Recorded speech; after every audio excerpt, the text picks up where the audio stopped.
Continuamos con la audiencia del doctor Carlos Eduardo Hernández Perdomo, quien es abogado egresado de la Universidad Libre Seccional Bogotá, especialista en Derecho Administrativo de la Universidad Libre Seccional Bogotá, candidato a magíster en Derecho Administrativo de la Universidad Libre, jefe del área procesal de la Facultad de Derecho de la Corporación Universitaria Republicana, el cual nos estará presentando la ponencia titulada Incidencia del neoliberalismo en trámites y procedimientos laborales administrativos en Colombia. Bienvenido, doctor.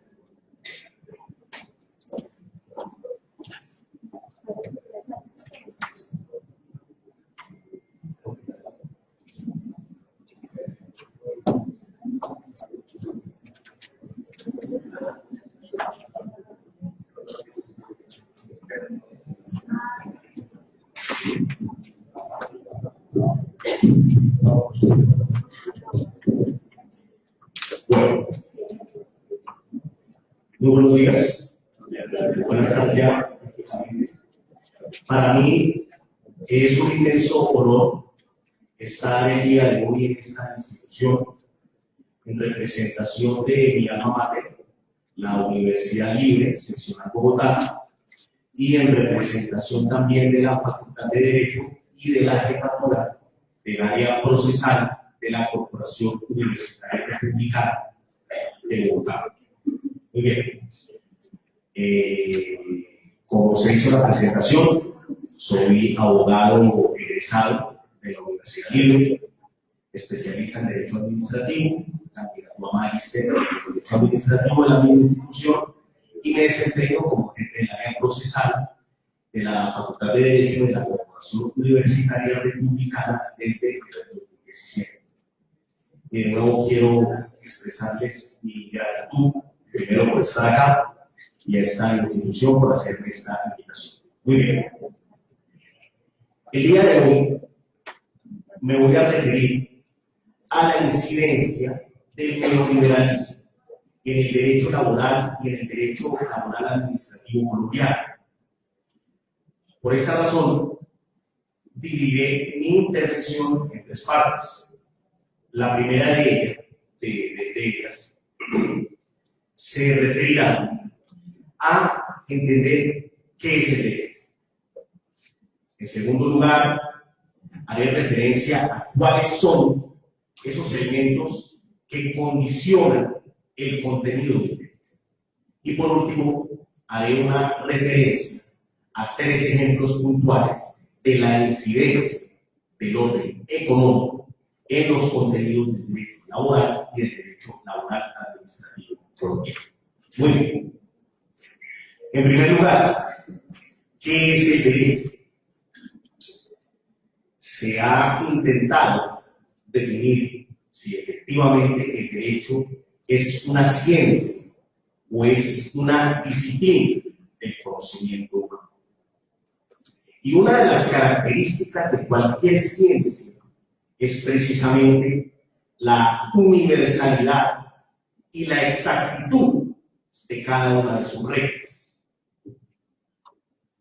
El derecho, en la opinión de quienes hablan, únicamente ostenta tres características que la hacen universal frente a las demás áreas del conocimiento humano. Y todas tienen relación con la naturaleza del lenguaje jurídico, donde encontramos la caracterización del lenguaje jurídico. Un tratadista polaco, Jerzy Wronglewski, en su célebre documento La tipología del lenguaje jurídico, nos indica que, en efecto, el derecho maneja un lenguaje que lo individualiza de las demás áreas del conocimiento. En primer lugar, ¿cuál es esa primera característica universal del derecho? La primera es que, en efecto, el derecho se comunica, se expresa a través de un lenguaje, pero ese lenguaje tiene una función que lo diferencia de cualquier manera de comunicación humana. Y es lo que, en palabras del profesor Norberto Bobbio, es la función prescriptiva del derecho. Aquí hacemos referencia con la función prescriptiva del lenguaje jurídico. Y es que el lenguaje jurídico siempre se comunica, siempre se expresa a través de mandatos, de normas, de órdenes. El derecho siempre se comunica a través de mandatos. Y aquí hacemos referencia con los mandatos, que el derecho siempre tiene un carácter imperativo que condiciona su cumplimiento a la ejecución de unos determinados actos. La función prescriptiva del lenguaje jurídico nos indica que el cumplimiento del enunciado no está sometido a la voluntad o al querer del sujeto receptor. Esto es, que el mensaje del lenguaje jurídico se cumple o se cumple. Esa es la primera característica, la función prescriptiva del lenguaje jurídico. La segunda, que el incumplimiento de esos mandatos, de esa normatividad, siempre trae como consecuencia una sanción. ¿Sí? La consecuencia jurídica es otra característica del lenguaje propio del derecho, que es que si no se cumplen esos mandatos, siempre tendremos como consecuencia un efecto. Y ese efecto suele ser una sanción. Muy bien. Por último, ¿cuál es el origen del lenguaje jurídico? Y es que el lenguaje jurídico, las prescripciones jurídicas, siempre tienen un origen en un órgano legislativo.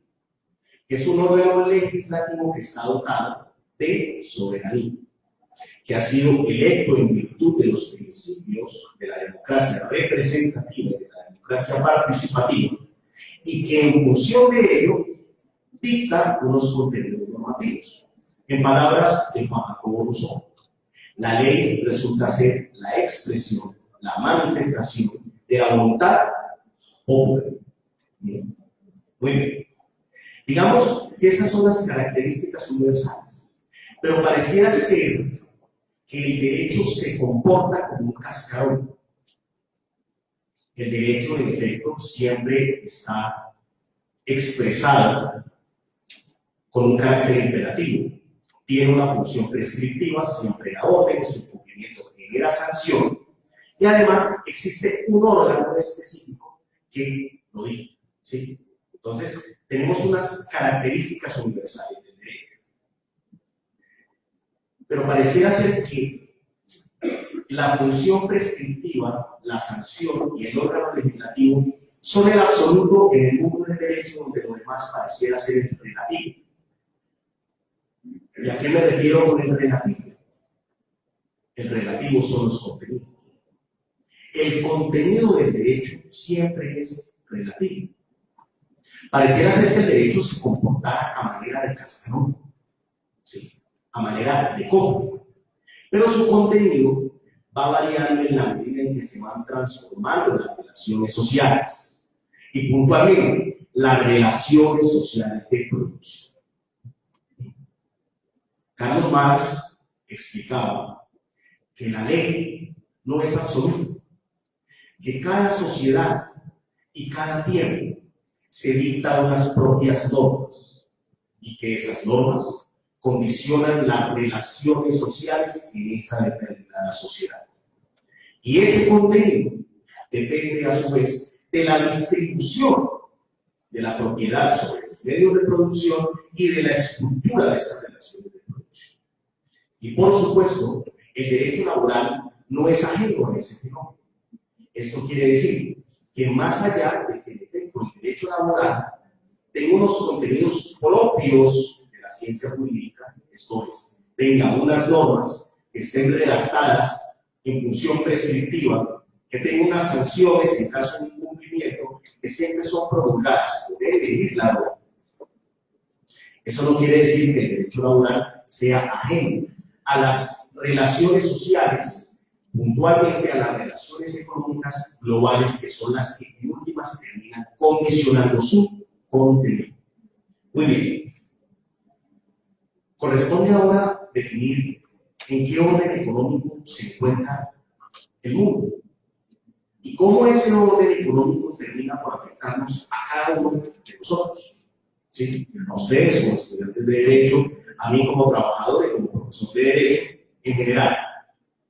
No hay nada dentro de la vida del ser humano que pase al margen de las relaciones económicas, incluso el derecho.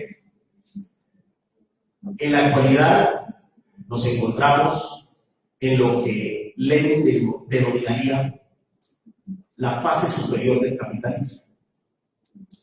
El capitalismo primigenio, donde la libre concurrencia, donde la iniciativa privada, en su germen más puro, parecieran aparecer a los ojos de todos nosotros, ese fenómeno ha sido completamente extinto y superado por los hechos. Nos encontramos en la fase superior del desarrollo de las relaciones y del modo de producción capitalista. Nos encontramos en este momento en la fase de la exportación de las mercancías, de la exportación de capitales, donde realmente se producen valores de uso social que tienen como propósito satisfacer las necesidades de todos nosotros, pero la característica puntual del desarrollo de estas relaciones y este modo de producción capitalista es el rompimiento de las fronteras en función de la búsqueda de nuevos mercados que sean receptores de mercancías y receptores de capitales. Allí, en ese marco, se encuentra la República de Colombia. La República de Colombia es un engranaje más dentro de la cadena de desarrollo de globalización neoliberal. Decía el profesor, el jurista soviético Andrei Yanuarievich Nishinsky que el derecho pareciera comportarse como una expresión, como una herramienta de dominación y de reforzamiento de las relaciones económicas imperantes en la sociedad. Y realmente nos encontramos que el derecho laboral colombiano y el derecho laboral administrativo colombiano se comportan de tal manera que obran en función del reforzamiento de las relaciones económicas impuestas por la globalización neoliberal.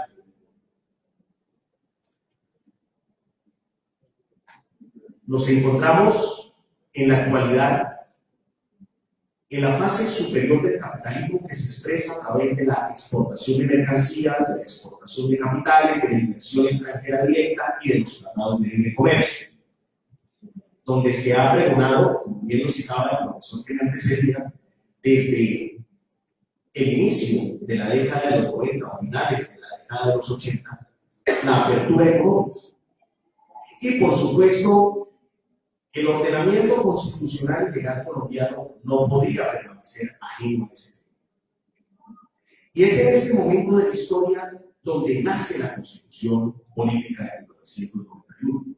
En efecto, en comparación con su antecesora de 1886, la Constitución Política de 1991 transformó de gran manera la estructura orgánica del Estado colombiano, pero además reconoció una serie de derechos y garantías que antes no estaban reconocidas formalmente en un texto constitucional.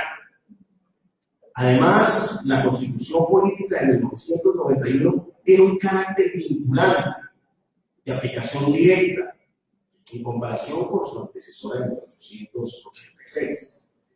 No obstante, es un fenómeno que no ha sido tratado o abordado con el detalle, con la importancia que realmente se merece, y es entender el contexto económico y global en el cual se promulga la Constitución Política de 1991. Y en ese orden de ideas, estamos en la obligación de, además de estudiar la Constitución Política del 91, también debemos hablar de la Constitución Económica de 1991. Y decir que lamentablemente para el interés nacional, la Constitución Política de 1991 desarrolla en su parte económica absolutamente todos los lineamientos de un documento que se conoce como el Consenso de Washington. El Consenso de Washington condensó todos los lineamientos de la economía neoliberal, que son la base de la globalización, Principios económicos que pretenden revivir las ideas económicas del liberalismo clásico y que terminaron, digamos, por consolidarse una vez se desploma la Unión Soviética en el año 1991. Por supuesto, la Constitución Política de 1991, como se ha indicado acá, no fue ajena a este proceso de globalización. Y Colombia fue insertada en un nuevo orden de internacionalización y de integración económica caracterizado precisamente por desarrollar en los hechos los principios de la globalización económica neoliberal. Y por esta razón me veo la obligación de hacer referencia a un concepto que la Corte Constitucional ha definido para entender cómo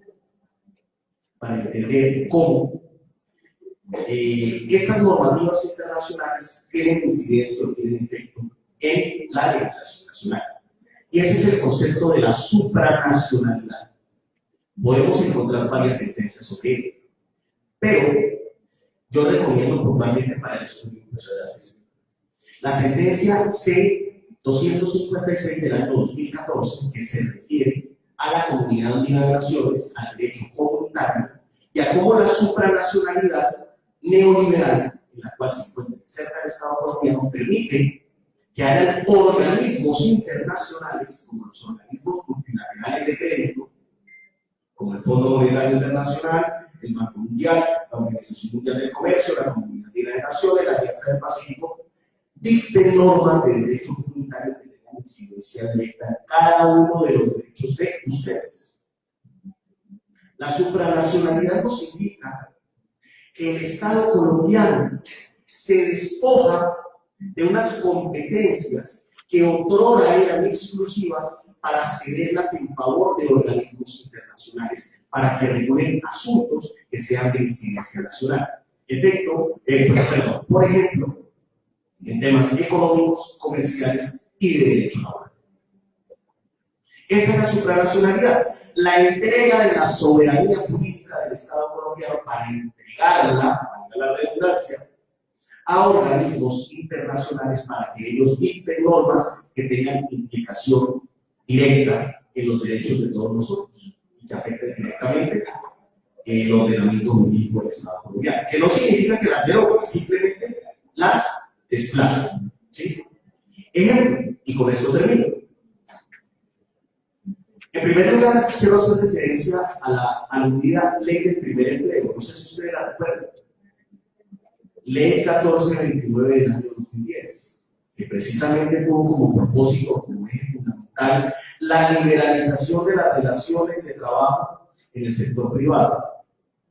Se liberalizó, por ejemplo, me pareció a mí lo más grave, la intervención del Ministerio del Trabajo en el procedimiento de aprobación de los reglamentos internos de trabajo, dejando a libre albedrío del empleador y del trabajador o el sindicato el contenido de esos reglamentos internos de trabajo. Se flexibilizaron los procedimientos como la financiación de viviendas, los descuentos prohibidos, etc. Pero todo sobre la base de liberalizar relaciones, de quitar herramientas de protección y de intervención del Estado en función de proteger a los trabajadores para, sobre pretexto de generar más empleo, y el efecto ha sido realmente de pasa. Según el DANE, después de la aplicación de esta ley, los índices de desempleo e informalidad laboral en Colombia superan los índices de hace 5 años. En la actualidad nos encontramos sumando las dos variables en un 60% de informalidad y de desempleo. Otro ejemplo que quiero colocar, y es el de la Ley 617 del año 2000, que se refirió a el ajuste fiscal que se impuso al Estado colombiano en virtud del cumplimiento de un memorando de entendimiento que suscribió el Estado colombiano con el Fondo Monetario Internacional, el cual obligó, entre otras cosas, a promulgar la Ley 617 del año 2000, en la cual se ajustó el presupuesto del Estado colombiano sobre la base de despidos masivos en el sector público y respetando la carrera administrativa, la estabilidad y la motivación de la terminación de estas relaciones laborales con el Estado, sobre la base de ahorrar una carga fiscal al Estado colombiano,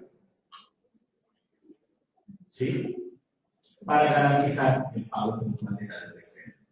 Esto es, cambiar una destinación presupuestal para remitirla al cumplimiento de otro compromiso económico. Por último, lo que se refiere al cumplimiento de la causa de retiro por llamamiento a realizar servicios en la fuerza pública. La celeridad en el procedimiento, esto es, si ustedes revisan la sentencia S1091 del año 2016, se indica que no será necesario motivar el acto administrativo de retiro del miembro de la fuerza pública cuando la causa que se haré sea el llamamiento a realizar servicios. Pues sobre la idea, claro, que es normal, de garantizar un relevo generacional al interior de la fuerza pública. Pero lo que poco se sabe es que esta medida también se adopta en función del cumplimiento de compromisos internacionales adquiridos por el Estado colombiano, compromisos de tipo financiero, ¿sí? Precisamente ¿para qué? Para aliviar una carga presupuestal al Estado colombiano y de esta forma garantizar el cumplimiento de los compromisos financieros internacionales adquiridos por nuestro país. Son solo 3 ejemplos, pueden ustedes encontrar mucho más, de cómo el orden económico termina por condicionar el contenido de las relaciones laborales, ¿sí? Es una reflexión que quería compartir con ustedes. Yo los invito a que hagamos el estudio de las normas laborales, más allá de su contenido, más allá de su expresión, y que nos preocupemos un poco más por entender el entorno social y económico que terminan por condicionar el contenido de las normas. Porque, en efecto, el derecho tiene unas características universales, de cumplimiento estricto y de consecuencias jurídicas. Pero nosotros no podemos caer en el error de dejar de estudiar la norma sin comprender el contexto en el cual se promueve. Muchísimas gracias.